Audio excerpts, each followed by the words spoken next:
नमस्कार दोस्तों, आप सब कैसे हैं? उम्मीद करती हूँ कि आप सब बहुत अच्छे होंगे और मन लगा के पढ़ाई भी कर रहे होंगे।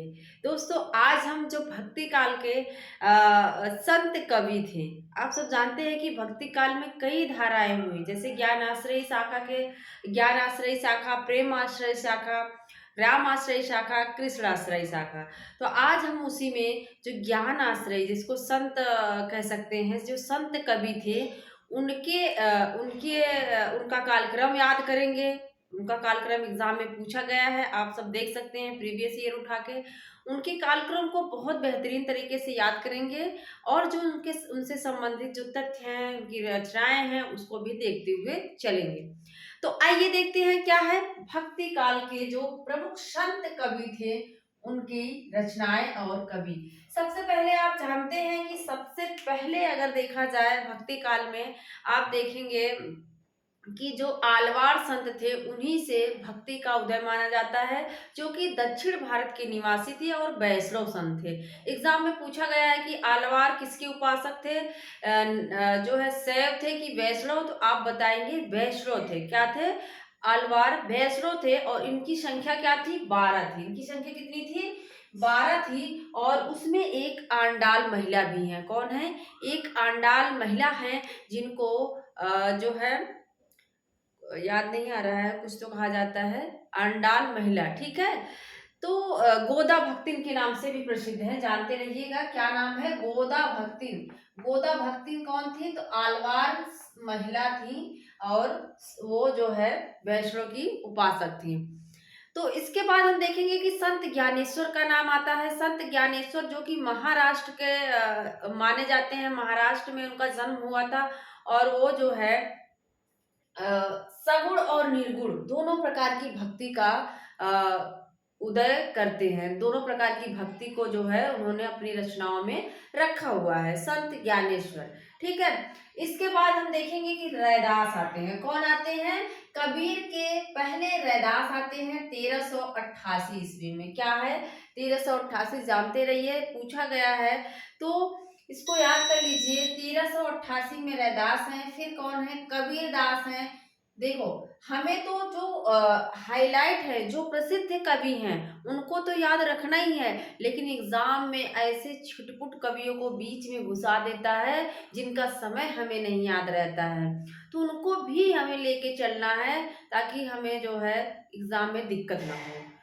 क्या है? इसके बाद जम्भनाथ है और हरिदास निरंजनी है। कौन है? हरिदास निरंजनी है। गुरु नानक है, सींगा है, लाल दास है, दादू दयाल, मलुक दास, बाबा लाल, सुंदर दास। आप जानते हैं कि इसमें जो है रज्जब भी आएंगे। जो नानक के जो नानक सिख परंपरा थी उसके भी सारे लोग जो है, गुरु अमरदास, रामदास, अर्जुन देव, गुरु गोविंद, सारे लोग इसी में आते हैं। तो हमने उनको नहीं लिखा है, उनका हम अलग से देख लेंगे। रज्जब भी है, हमने यहाँ लिखा है रज्जब सबंगी। और एग्जाम में पूछा हुआ है कि बावरी साहिबा किससे संबंधित हैं? तो संत कवियों से संबंधित संत कवित्री थी।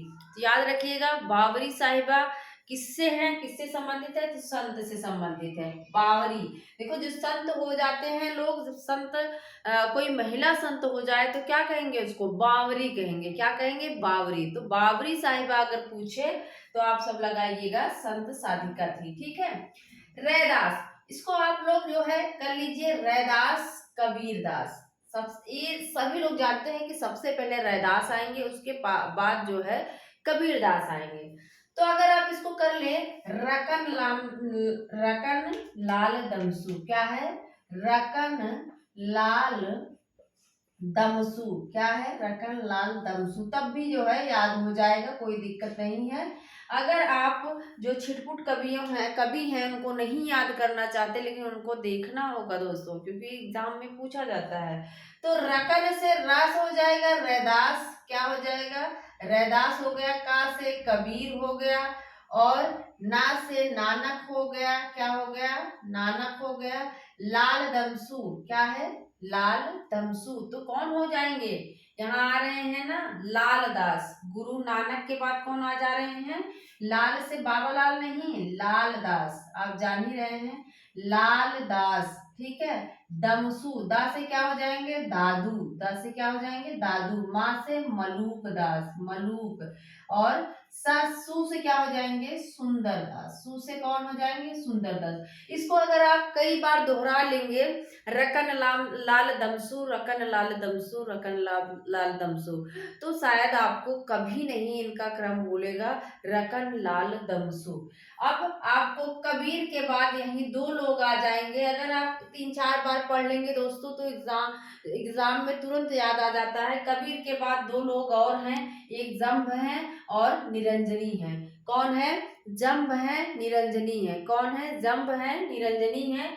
इनका 1451 है और 1455। नानक का आप सभी जन्म भी याद रखिएगा, सन पूछा जाता है 1469 है। क्या है? 1469 है। इसके बाद नानक के बाद ही हमने इसको यहाँ से रिलेट कर लिया था। मेरे नाना के यहाँ जो है ना क्या है, सिंघाड़ा बहुत होता है, अभी भी होता है।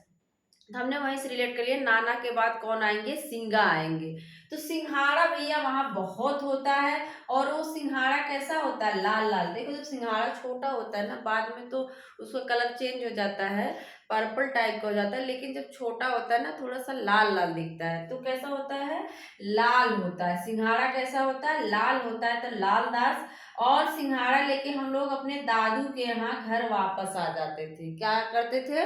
नाना के यहाँ से लाल लाल सिंघाड़ा भैया लेके, सिंघाड़ा लाल लेके वापस आ जाते थे दादू के यहाँ। और मलूक, फिर क्या करते थे उसको? मलूक मतलब मल मल कर धोते थे। और धोने के बाद वो फिर बाबा को देते थे। बाबा बड़े मतलब खुश हो जाते थे और हम लोगों को सुंदर सुंदर आशीर्वाद देते थे। ऐसे रिलेट करके याद लीजिए, याद कर लीजिए। रकर लाल दमसू याद कर लेंगे तो सारे लोग नहीं, कुछ छूट जाएंगे। लेकिन आप अगर अलग तरीके से थोड़ा जो मैंने अभी बताया उससे रिलेट करेंगे कि नाना के यहाँ जाते थे, सिंघाड़ा लाल लाल लेके दादू के यहाँ वापस आ जाते थे। और फिर मल मल कर उसको धोते थे और लाकर बाबा को फिर दे देते थे खाने के लिए। और बाबा सुंदर सुंदर आशीर्वाद देते थे। ठीक है। रज्जब हमने यहाँ लिखा है, रज्जब भी जानते रहिए। रज्जब भी किसके शिष्य थे? दादू के शिष्य थे। रज्जब किसके शिष्य थे? दादू के।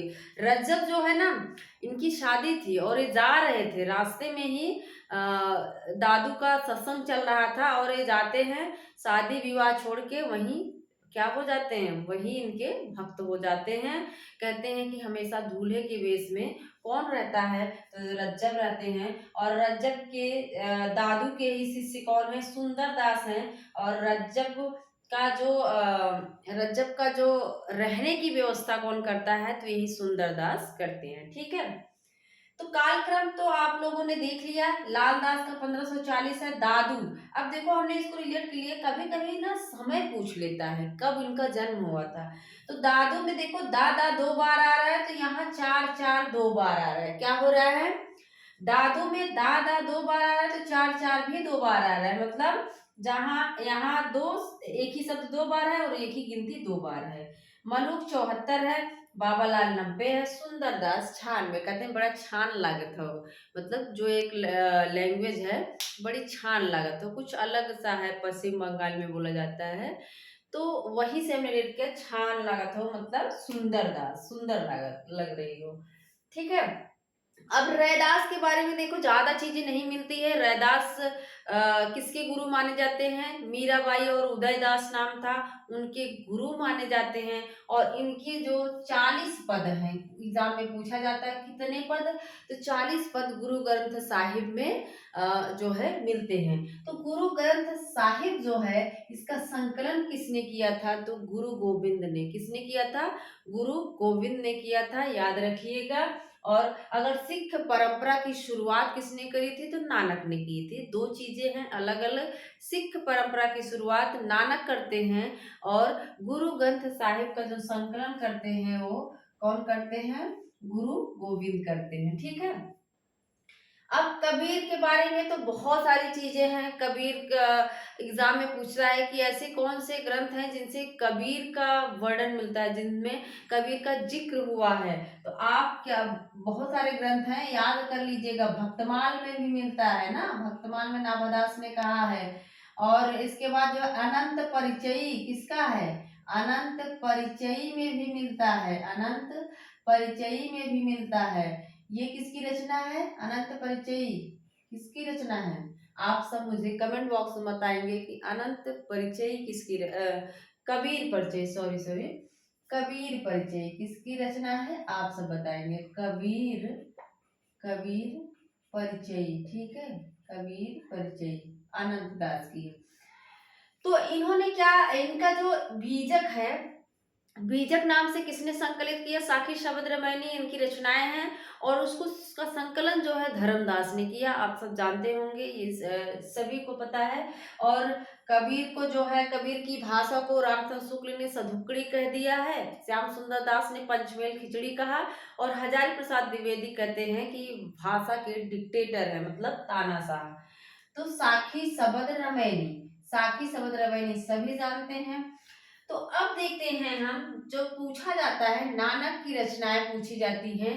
जपुजी, असा दीवारी, तो आज दीवार लिखा है, आज दीवार, रहिरास, सोहिला, नसीहत नामा। अब इसको याद कैसे करें? जपुजी जो है ना, इनकी ये दर्शन, इनकी किस क्या है जपुजी में, इनके दर्शन के सार तत्व हैं। क्या है इसमें? दर्शन है इनका। अब देखो, जो नाना होते हैं, जिनके नाना होंगे उनको पता होगा, जो नाना होते हैं वो क्या होते हैं? हमारी पूंजी होते हैं। क्या होते हैं नाना? भले कुछ ना करें, लेकिन वो मतलब हमेशा हमें शिक्षा जो देते हैं, सही राह पे चलने की शिक्षा देते हैं। नाना क्या होते हैं? पूंजी होते हैं, हमारे घर की पूंजी होते हैं। और कैसे रहते हैं? दीवार की तरह हमेशा खड़े रहते हैं। कैसे रहते हैं? आस दीवार, दीवार की तरह खड़े, रहरास, दीवार की तरह रहते हैं। रहरास मतलब रहते हैं। और शोभा कर रहती है, उनके रहने से क्या होती है? शोभा मतलब सोहिला, बहुत सुशोभित होते हैं, सोहिला। और हमें समय समय पर नाना जो होते हैं नसीहत भी देते रहते हैं। नसीहत मतलब अच्छे बुरे की पहचान भी कराते रहते हैं, नसीहत नामा। तो याद रख लीजिएगा, नानक जो है हमारे घर की पूंजी हैं, दीवार की तरह रहते हैं, और शोभा है, सोहिला, और हमें नसीहत देते रहते हैं। ठीक है। गुरु नानक इनके जो है दो पुत्र थे। एक जो थे श्री चंद करके थे, उन्होंने क्या किया था, आप बताएंगे। उन्होंने उदासी संप्रदाय, मैं ही बता देती हूँ, उदासी संप्रदाय की स्थापना करी थी। लालदास इनकी रचनाएं नहीं उतना मिलती हैं। दादू की जो पूछी जाती है उसको देखिए, हरटेवाड़ी। अब हरटेवाड़ी का संकलन किसने किया था, ये पूछा जाता है। तो दो लोग थे, दो इनके शिष्य थे, संत दास और कौन थे? जगन दास। कौन है? संत दास और जगन दास। वो जगन्नाथ रत्नाकर नहीं आप लोग को लगाना है, ठीक है, संत दास और जगन दास। लेकिन अंग वधु का संपादन कौन करते हैं? इन्हीं के जो शिष्य थे, रज्जब। कौन है? रज्जब है। और एक रचना और है, काया बोली। क्या है? काया बोली। तो याद रख लीजिए, हरडेवाड़ी। दादू जो है क्या करते रहते हैं? हरडेवाड़ी, हरडे जो है अपनी वाड़ी निकालते रहते हैं। किसके ऊपर? अंग वधु के ऊपर। जो उनकी वधु है, बहू है, जो वधु आई है, उसको क्या करते रहते हैं? वो हमेशा बोलते रहते हैं काया बोली। क्या करते हैं? उसको काया बोली सुनाते रहते हैं। अभी देखो, जो नई नई आ रही हैं, नई नई लड़कियां, वो पुरानी परंपरा, पुरानी परिपाटी को नहीं फॉलो कर पा रहे, नहीं लेके चल पा रहे हैं। तो जो बुजुर्ग लोग हैं क्या करते हैं? वो उनको खरी खोटी सुनाने लगते हैं ना। तो वही से हमने रिलेट किया कि दादू जो है, देखो उनके घर में अंग वधु आती है, और उसको हर डे वाड़ी कुछ न कुछ का बोलते रहते हैं, काया बोली बोलते रहते हैं। ठीक है, ऐसे आप याद कर सकते हैं। दादू को देखो, राजस्थान का कबीर कहा जाता है। कबीर जो थे ना, थोड़ा सा कट्टर स्वभाव के थे। उनका जो बोलने का तरीका था सीधा, किसी पे भी कुछ करना सीधा कटाक्ष करते थे। दादू का स्वभाव सरल था। इनके शिष्यों की संख्या ज्यादा पाई जाती है। दादू आप देखेंगे कि कबीरदास में सिर्फ जो है धर्मदास मिलते हैं, लेकिन दादू के शिष्यों की संख्या बहुत ज्यादा पाई जाती है। सुंदरदास है, रज्जक है, संतदास, जगन्नाथ, जगन्दास, ये सब जो है, जगजीवन दास भी हैं। तो ये आप जो है याद कर सकते हैं। दादू का स्वभाव जो था वो बहुत ही सरल था, सीधा था, और जिसके कारण इनके संतों की संख्या बड़ी ज्यादा पाई जाती है। मलूक दास, देखो मलूक दास कहाँ के थे?